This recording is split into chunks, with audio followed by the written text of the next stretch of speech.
আজি আমি আপোনালোকক পৰিচয় কৰি দিবলৈ ওলাইছোঁ এগৰাকী 107 বছৰীয়া ককাক।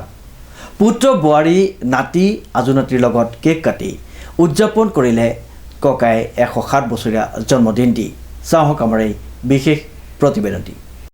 আজি আমি আপোনালোকক পৰিচয় কৰি দিবলৈ ওলাইছোঁ এগৰাকী 107 বছৰীয়া ককাক। পুত্ৰ বোৱাৰী নাতি আজুনাতিৰ লগত কেক কাটি জন্মদিন উদযাপন কৰিলে 107 বছৰ গৰকা ককাগৰাকীয়ে। উল্লেখযোগ্য যে 107 বছৰে হ'ল ঢকুৱাখানাৰ এজন ককা।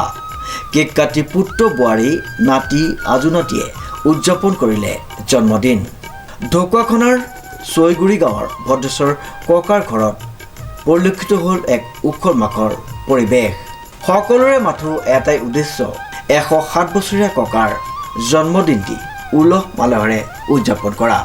আমি নিউজ নাওৰ তৰফৰ পৰাও ককালৈ যাচিছোঁ অলেখ মৰম আৰু জন্মদিনৰ হিয়া ভৰা শুভেচ্ছা। আমি পুথাৰী ভদেশ্বৰ দুৱৰী তেখেতৰ মানে 107 বছৰীয়া জন্ম জয়ন্তী গোটেই নাতি পুতিখনে লগ লাগি আমি এটা বহুত মহা ধুমধামেৰে এটা জন্ম জয়ন্তী উদযাপন কৰিলোঁ। মানে বহুত ফূৰ্তি কৰিলোঁ আমিও, ৰাইজক খুৱাই বুৱাই ওচৰ চুবুৰীয়া সকলোকে মাতি মেলি। আমি তেখেতৰ প্ৰতি একো কৰিব নোৱাৰিলোঁ, হ'লেও আমি ভগৱানৰ ওচৰত এইটোৱে প্ৰাৰ্থনা কৰোঁ যে তেখেতৰ সুস্বাস্থ্য কামনা কৰোঁ, যাতে আৰু কেইবছৰমান ভগৱানে সুস্বাস্থ্য দি তেখেতক জীয়াই ৰাখক। আমাৰ ফালৰ পৰা এইটোৱে কামনা কৰিছোঁ আমি।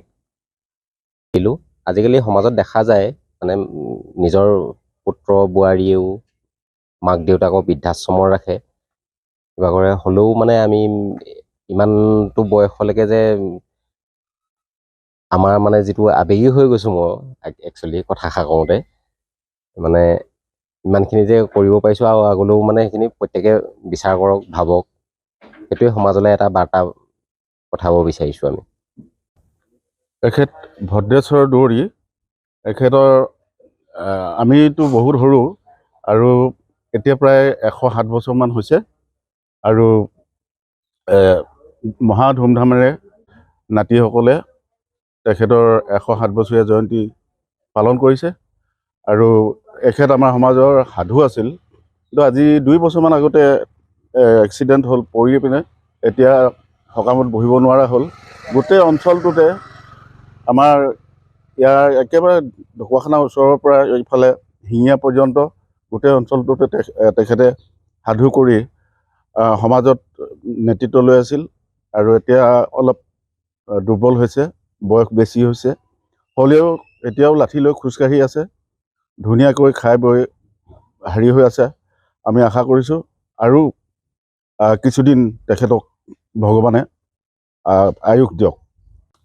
আজিকালি দেখিছোঁ যে পুত্ৰ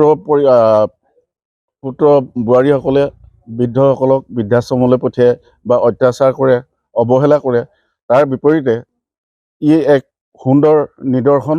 আমি আশা কৰিছোঁ এই নিদৰ্শনে আমাৰ যিসকল ব্যক্তিয়ে, যিসকল পুত্ৰ বোৱাৰীয়ে মাক দেউতাকক অৱহেলা কৰে, সেইসকলক চকু মুকলি কৰিব আৰু ই এক সমাজলৈ শুভবাৰ্তা কঢ়িয়াই আনিব বুলি আমি আশা কৰোঁ।